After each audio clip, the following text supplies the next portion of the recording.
नमस्कार, मैं तरुण वर्मा, दिल्ली में क्लिनिकल साइकोलॉजिस्ट हूँ। इस वीडियो में आपसे बात करूँगा कि क्या मास्टरबेशन आपके लिए गलत है और क्या मास्टरबेशन एक कंपल्शन बन सकता है, मतलब एक लत, एक आदत बन सकता है। हालांकि इसमें हम मास्टरबेशन को एडिक्शन के तौर पे तो डिस्कस नहीं करेंगे, पर कहीं ना कहीं जो एक कंपल्शन होती है, एक नीड होती है, एक तीव्र इच्छा होती है मास्टरबेट बार बार करने की, वो कहीं ना कहीं एक एडिक्शन का रूप ले ही लेती है। पर कंपल्शन और एडिक्शन दोनों अलग होते हैं। हम यहाँ पर मास्टरबेशन को एक कंपल्जन की तरह बात करेंगे। कंपल्जन मतलब एक बार बार उठने वाली इच्छा, एक नीड जिसको कि पूरा करना जरूरी है, और अगर पूरा ना किया जाए तो बहुत बेचैनी, बहुत परेशानी, बहुत चिंता, नर्वसनेस और एंजाइटी होने लगती है। मास्टरबेशन सुनने में एक्साइटिंग लगता है और मास्टरबेशन सुनने में एक टैबू वर्ड भी लगता है। मतलब इसके साथ बहुत सारा एक्साइटमेंट और फन जुड़ा है। साथ ही साथ इसके साथ बहुत सारी गलत मिसकंसेप्शंस और धारणाएं भी जुड़ी हुई हैं। एक तरफ तो ये बहुत अच्छा तरीका है अपने अंदर सेक्सुअल टेंशन को रिलीज करने का, खुशी महसूस करने का, सेटिस्फाइड फील करने का। और जब आपके पास पार्टनर नहीं है या जब आप अपने पार्टनर के साथ नहीं हैं, तो उस टाइम पर सेक्सुअली सेटिस्फाई करने का खुद को, यह एक बहुत अच्छा तरीका होता है। हम में से ज़्यादातर लोगों के लिए ये लाइफ का एक बहुत अहम पार्ट होता है, ज़रूरी पार्ट होता है, और यह एक हेल्दी सेक्सुअलिटी का भी एक कंपोनेंट होता है, एक पहलू होता है। मेडिकली, साइकोलॉजिकली इसको हेल्दी समझा जाता है। पर कुछ लोग ऐसे होते हैं जिनके लिए ये हार्मलेस बिहेवियर अपनी सीमाएं क्रॉस कर लेता है, एक कंपल्सिव एक्टिविटी बन जाता है जो कि हल्के में नहीं लिया जा सकता, या जो सिर्फ एक सिंपल मास्टरबेटरी बिहेवियर रहकर नहीं रह जाता, वो उससे ज्यादा मीनिंग ले लेता है, उससे ज्यादा वो डिस्ट्रेस का कारण बन जाता है। कुछ लोग इस पर इतने ज़्यादा डिपेंडेंट हो जाते हैं कि वो कई घंटे या कई दिन अपने खराब कर लेते हैं सिर्फ इस हैबिट से बाहर आने के लिए, या इस हैबिट की वजह से बार बार पॉर्न देखने या इस तरीके की कल्पनाओं को, फैंटेसीज को दिमाग में लाने में बहुत समय भी खराब करते हैं। कुछ लोग तो इस हद तक डिस्टर्ब हो जाते हैं कि वो घर से ही नहीं निकलते क्योंकि उनकी मास्टरबेशन की रूटीन डिस्टर्ब हो जाती है। तो किसी किसी समय पर कुछ लोग अपनी रूटीन को भी अवॉइड करते हैं या अपने लाइफ में आने वाले कुछ चेंजेस को भी रेजिस्ट करने लगते हैं। और कुछ ऐसे लोग होते हैं जो कि बहुत थोड़े होते हैं, जो मास्टरबेशन से खुद को इंजर भी कर लेते हैं, नुकसान भी पहुंचा देते हैं किसी तरीके से, गलत तरीके से करने से, मास्टरबेशन की वजह से अपने पेनिस को या अपने वेजाइना को या किसी और तरीके से अपने जेनिटल्स को नुकसान पहुंचा देते हैं। कुछ लोग ऐसा करते हैं कि मास्टरबेशन को चूज करते हैं, मतलब उसको बेहतर समझते हैं इंटीमेट रिलेशनशिप्स के मुकाबले। किसी पार्टनर के साथ सेक्स करने के मुकाबले अपने किसी पार्टनर, गर्लफ्रेंड, बॉयफ्रेंड या किसी हस्बैंड वाइफ के साथ सेक्स करने के मुकाबले वो मास्टरबेशन में ज्यादा इंटरेस्ट लेने लगते हैं या उसको ज्यादा प्लेजरेबल समझने लगते हैं। तब उस केस में वह व्यक्ति जो है आइसोलेट हो जाता है, अकेला पड़ जाता है, रिलेशनशिप डिस्टर्ब हो जाती है, और बहुत सारा टाइम, बहुत सारी एनर्जी और मनी भी, पैसा भी पॉर्न या कुछ ऐसे प्लेजर्स को अचीव करने में, सीख करने में लगा देता है, जिससे कि उसका कंपल्सिव बिहेवियर सेटिस्फाई हो पाए। हालांकि कुछ लोग ऐसे भी होते हैं जो अपनी पर्सनल रिलेशनशिप छोड़ के मास्टरबेशन या प्रोस्टिट्यूशन में इन्वॉल्व ज्यादा हो जाते हैं। इनफैक्ट कुछ लोग तो मसाज पार्लर्स, स्पा पार्लर्स या प्रोस्टिट्यूट्स के पास सिर्फ मास्टरबेट कराने ही जाते हैं। ऐसा भी देखने में आता है। कुछ लोग इतने ज्यादा कंपल्सिवली अपने इस मास्टरबेशन को परफॉर्म करते हैं कि वो पब्लिक में भी, किसी ऐसी जगह पर भी इसको करने से पीछे नहीं हटते, या उनको हिचक नहीं होती जहां पर बहुत सारे लोग हैं या जहां पर पर्सनल प्राइवेट स्पेस ढूंढना मुश्किल है। वे पब्लिक टॉयलेट में भी कर देते हैं, किसी ग्रुप में या किसी मीटिंग में गए हैं वहां भी कर देते हैं, किसी पार्टी में गैदर हुए हैं वहां भी कर देते हैं, और कई बार इनअप्रोप्रिएट प्लेसेस पे भी करते हैं। जैसे किसी शादी या फंक्शन पे गए हैं तो एक जगह ढूंढकर वे मास्टरबेट कर देते हैं, क्योंकि वो आसपास दिखाई देने वाले कुछ ऐसे लोगों से इस तरह से सेक्सुअली स्टिमुलेट हो जाते हैं कि वो उस अट्रैक्शन को, उस अर्ज को रोक नहीं पाते। ये जो मास्टरबेशन का जो कंपल्जन है, या अगर हम थोड़ी देर के लिए इसे एक तरह की एडिक्शन भी कहें, तो ये इस हद तक डिसेबलिंग हो सकता है, इस हद तक परेशान करने वाला हो सकता है कि जैसे कोई अल्कोहल या ड्रग एडिक्ट होता है उसको भी इसी तरह के अनुभव होते हैं, वैसा ही अनुभव करने लगते हैं मास्टरबेशन को कंपल्जन की तरह करने वाले लोग। कुछ केसेस में ये जो मास्टरबेटरी एक्ट है ये एक क्रिमिनल ऑफेंस का भी रूप ले लेता है। कैसे? जब इसमें पीडोफिलिक इच्छाएं, मतलब बच्चों को इन्वॉल्व करने की इच्छाएँ शामिल हो जाती हैं। अगर आप 18 से कम हैं, तो अगर आप किसी अपने फ्रेंड के साथ करते हैं, तब तो वो मामला अलग है। अपने फ्रेंड के साथ म्यूचुअल मास्टरबेशन कर रहे हैं, एक दूसरे को मास्टरबेट करा रहे हैं या किसी तरीके से एक दूसरे के जेनिटल्स को स्टिमुलेट कर रहे हैं, तब तक तो ये मामला फिर भी एक बैड हैबिट का या एक सेक्सुअल एक्सप्लोरेशन का हो सकता है। पर कई मामलों में कोई बड़ी उम्र का व्यक्ति बच्चों को, अपने से बहुत कम उम्र के लोगों को इन्वॉल्व कर लेते हैं, तो उस केस में ये सेक्सुअल और चाइल्ड अब्यूज का भी मामला बन जाता है। क्योंकि हो सकता है वे ये कहें कि हम सेक्स तो नहीं कर रहे, किसी तरीके से गलत तरीके से किसी बच्चे के साथ सेक्स तो नहीं कर रहे, पर वो बस उससे अपनी मास्टरबेशन करवा रहे हैं। तो ये भी कहीं न कहीं एक क्रिमिनल ऑफेंस का रूप ले लेता है। तो कई बार कुछ बच्चे इस ट्रॉमा से गुज़रते हैं कि उनको कोई बड़ा व्यक्ति मास्टरबेट करवाता है। और वो अपने इस अब्यूज़ और इस ट्रॉमा से बाहर नहीं निकल पाते और कई तरीके की साइकोलॉजिकल इमोशनल प्रॉब्लम्स वो फेस करने लगते हैं। उनके अंदर बहुत ज़्यादा एंग्ज़ायटी आ जाती है, डिप्रेस हो जाते हैं और कहीं न कहीं अंदर से बहुत गुस्सा और बिट्रेयल की फीलिंग्स भी डेवलप हो जाती हैं, क्योंकि उन्हें ज़बरदस्ती इसमें इन्वॉल्व किया जाता है। कोई फ्रेंड हो सकता है, कोई आस-पास का पड़ोसी हो सकता है, कोई रिलेटिव हो सकता है या कुछ ऐसे लोग हो सकते हैं जिनसे हम मोरल ग्राउंड्स पर उम्मीद नहीं करते कि वे हमारे साथ ऐसा करेंगे, पर वे कर सकते हैं। बहुत ज़्यादा ओवरवेलमिंग हो सकता है उस केस में ये। और ख़ासकर कि जब कोई बड़ा व्यक्ति किसी बच्चे को इन्वॉल्व करता है, तो उस केस में वो उसे शांत रहने के लिए बोलता है, चुप रहने के लिए बोलता है और कहता है, "अगर तुम चुप नहीं रहोगे, तो मैं कुछ नुकसान कर दूँगा, तुम्हारे मम्मी-पापा या घर के किसी व्यक्ति को नुकसान पहुँचाऊँगा।" जिस वजह से बच्चा और आइसोलेट हो जाता है और ज़्यादा आइसोलेशन में तड़पता है, परेशान रहता है, बहुत डिस्कम्फ़र्ट फ़ेस करता है। बच्चा जो है वो अपनी मेंटल हेल्थ नीड्स से ऊपर रखता है उस व्यक्ति की ज़रूरतों को जो व्यक्ति उनको अब्यूज़ कर रहा है। तो वह व्यक्ति जो अपनी इच्छाओं के लिए किसी बच्चे को इन्वॉल्व किए हुए है या कोई डिसफंक्शनल फैमिली का कोई मेंबर है जो इस तरीके से इन्वॉल्व किए हुए हैं, वो उसको ज़्यादा इंपॉर्टेंट समझने लगते हैं और अपनी जो basic mental health personnel needs हैं, इमोशनल नीड्स हैं, उसको नेग्लेक्ट कर देते हैं। और ये जो इमोशंस हैं, ये वक़्त के साथ जाते नहीं हैं।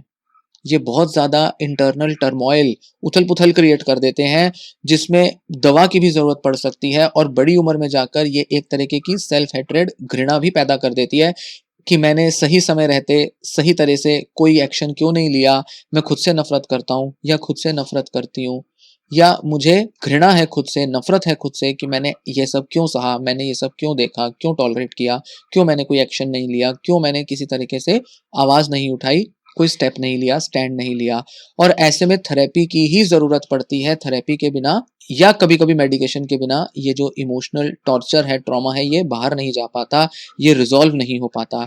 और कई बार ऐसा भी देखा गया है कि इसी तरीके के चाइल्ड या सेक्सुअल अब्यूज़ के जो केसेज़ होते हैं, उनमें बच्चे एडिक्टिव सब्सटेंसेस की तरफ भी आगे बढ़ते हैं। किसी न किसी तरह से अपनी फीलिंग्स को ओवरकम करने के लिए वो ड्रग्स या अल्कोहल का सेवन ज़रूरत से ज़्यादा करने लगते हैं। तो मास्टरबेशन जो है वो एक आसान तरीका लगता है, खासकर बच्चों के लिए भी, बड़ों के लिए भी, जो कि बहुत ईज़िली एक्सेसिबल है, अप्रोचेबल है और आसान और जल्दी कर लेने वाला तरीका है, जिससे कि अपनी फीलिंग्स को रिज़ॉल्व किया जाए, रिलैक्स किया जाए, प्लेज़र फ़ील किया जाए। Instant gratification, instant pleasure feel होता है और बहुत इंटेंस प्लेज़र फ़ील होता है, क्योंकि ये सेक्सुअल नेचर का है।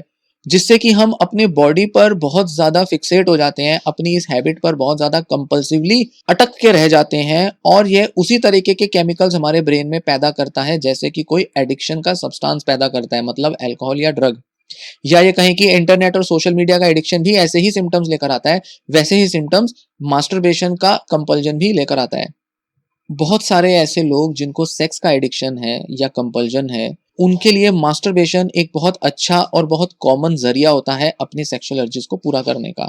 तो अगर आपको भी इस तरीके की कंपल्सिव अर्जेस होती हैं जिसके अंदर आप अपने को रोक नहीं पाते और अलग-अलग जगह अलग-अलग तरीके से आपको मास्टरबेट करना ही पड़ता है, ऑक्यूपाइड हो जाते हो, अपने मन से निकाल नहीं पाते हो किसी महिला या किसी पुरुष के विचारों को, किसी तरीके से जो भी आपको पर्सन अट्रैक्ट करता है उसके थॉट्स को मन से निकाल नहीं पाते हैं, तो आपके अंदर ये जो कंपल्सिव अर्जेज़ हैं और आप इससे परेशान भी हो जाते हैं, तो आपको इसका इलाज करने की ज़रूरत है, आपको इसका ट्रीटमेंट लेने की ज़रूरत है।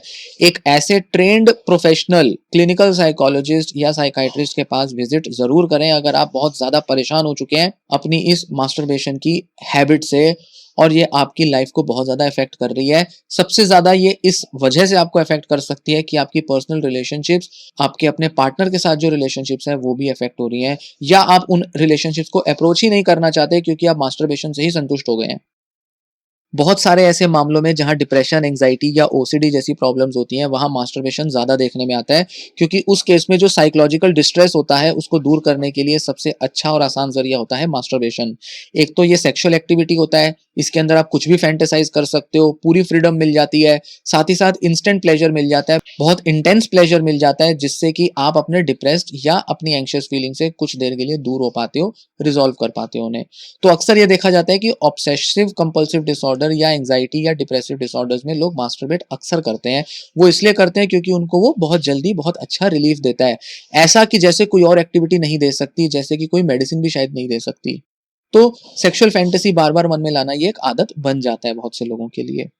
इसलिए सही टाइम पर इसको पहचान पाना, सही टाइम पर इसका इलाज कर पाना या इसके इलाज के लिए आगे बढ़ना, सही मेंटल हेल्थ प्रोफेशनल को अप्रोच करना, इस आदत को कंपल्जन या एडिक्शन के लेवल पर पहचानना और इसका इलाज करने के प्रति सीरियस होना, साथ ही साथ अपनी इमोशनल और जो पर्सनल और फिजिकल और जो सोशल हेल्थ है, सेक्सुअल हेल्थ है, उसके लिए भी रिस्पॉन्सिबिलिटी लेना, उसके लिए भी जिम्मेदारी लेना कि मैं उसको भी ठीक करना चाहता हूँ या चाहती हूँ। तो ऐसा करने के लिए आपको इसका इलाज लेना बहुत ज़रूरी है। बहुत सारी ऐसी नेगेटिव इमोशंस हैं, जैसे कि फ़ियर, जेलसी, एंग्ज़ायटी, एंगर या बेट्रेयल या किसी तरीके की और दूसरी फीलिंग्स जो इस तरीके के बिहेवियर को, कंपल्जन को ट्रिगर कर सकती है, कारण बन सकती है। खासकर पॉर्न एडिक्शन जो होता है, सेक्स एडिक्शन जो होता है, वो मास्टरबेशन को ज़्यादा करने का काम करता है। मतलब आप ज़्यादा मास्टरबेट करते हो। तो ऐसे में आप जल्दी से पहचानें अपने उन स्ट्रेसर्स को और उन स्ट्रेसर्स के साथ अपने इस मास्टरबेशन के लिंक को। मतलब कि आप ये मान के चलें कि कोई ऐसा स्ट्रेस है आपको जो आता है, जिस वजह से आप अक्सर बार-बार मास्टरबेशन करने के लिए मजबूर हो जाते हैं। तो मास्टरबेशन की जो हैबिट है वो बनी इस वजह से रहती है क्योंकि आपको रियल लाइफ में कोई ना कोई स्ट्रेसेस हैं, तनाव हैं, परेशानियां हैं, आपको किसी ना किसी तरीके की एंग्जाइटीज हैं।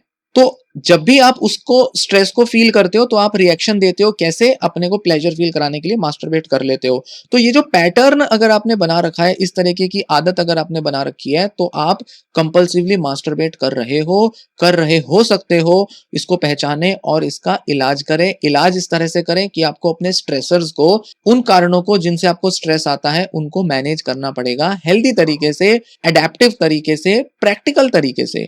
बजाय ये कि आप इस तरीके के मैकेनिज्म पर, मास्टरबेशन वाली हैबिट पर रिलाय करके, भरोसा करके बार-बार इसी तरीके से अपना स्ट्रेस, इसी तरीके से अपनी एंग्जायटी बार-बार दूर करते रहें।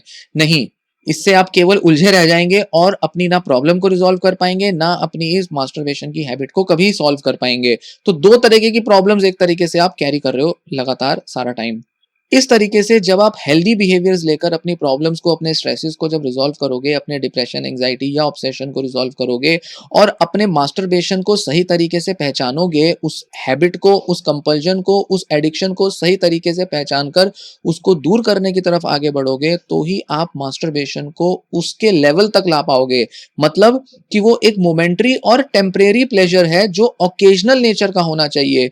कभी कभार कर लिया जाए ठीक है, कभी कभार लाइफ में थोड़ा फन या एक्साइटमेंट के लिए कर लिया जाए सही है, बट अगर वो आदत है तो आदत मतलब गलत है। आदत को दूर करना जरूरी है ताकि मास्टरबेशन वही रहे जिसका जो लेवल है, मतलब जो वो दर्जा डिजर्व करती है अपनी लाइफ में, आपकी लाइफ में, कि वो केवल एक ओकेजनल चीज होनी चाहिए, रेगुलर हैबिचुअल चीज नहीं होनी चाहिए। आप इस लेवल तक ले आए मास्टरबेशन को, इस लेवल तक आप चेंज कर लें खुद को, ताकि मास्टरबेशन आपकी जरूरत, नीड, कंपल्जन ना रह जाए और आप अपनी प्रॉब्लम्स को हेल्दी वे में रिजॉल्व कर पाएं। ये अगर आपका एम है, ये अगर आप अपना टारगेट रखेंगे, तो आप इस आदत से दूर हो पाएंगे। आप सही प्रोफेशनल की हेल्प से इससे बाहर आ पाएंगे। उम्मीद है ये जानकारी आपको पसंद आई होगी जो मैंने इस वीडियो में आपको दी, और आप इस जानकारी का लाभ ले पाएंगे और एक सही दिशा ढूंढ पाएंगे और सही निर्णय ले पाएंगे अपनी मास्टरबेशन की एडिक्शन, कंपल्जन या उसकी लत और आदत के प्रति। आप इसको सॉल्व करें, आप इसको दूर करें, आप इसको रिजॉल्व करें। उम्मीद है आप मेरी वीडियो से जो जानकारी मिलेगी वो आपको इसमें हेल्प करेगी। आप इस वीडियो के नीचे कमेंट करें अगर आपका कोई प्रश्न हो, या आप इस वीडियो को शेयर भी करें। शेयर करने से आप दूसरे लोगों से भी इसको साझा करेंगे, दूसरे लोगों को भी ये जानकारी दे पाएंगे। अगर आपने अभी तक चैनल सब्सक्राइब नहीं किया है तो चैनल जरूर सब्सक्राइब करें। मैं ऐसी बहुत सी वीडियोस बनाता रहता हूं और पहले भी बनाई हैं जो आपको यूजफुल जानकारी देंगी। धन्यवाद।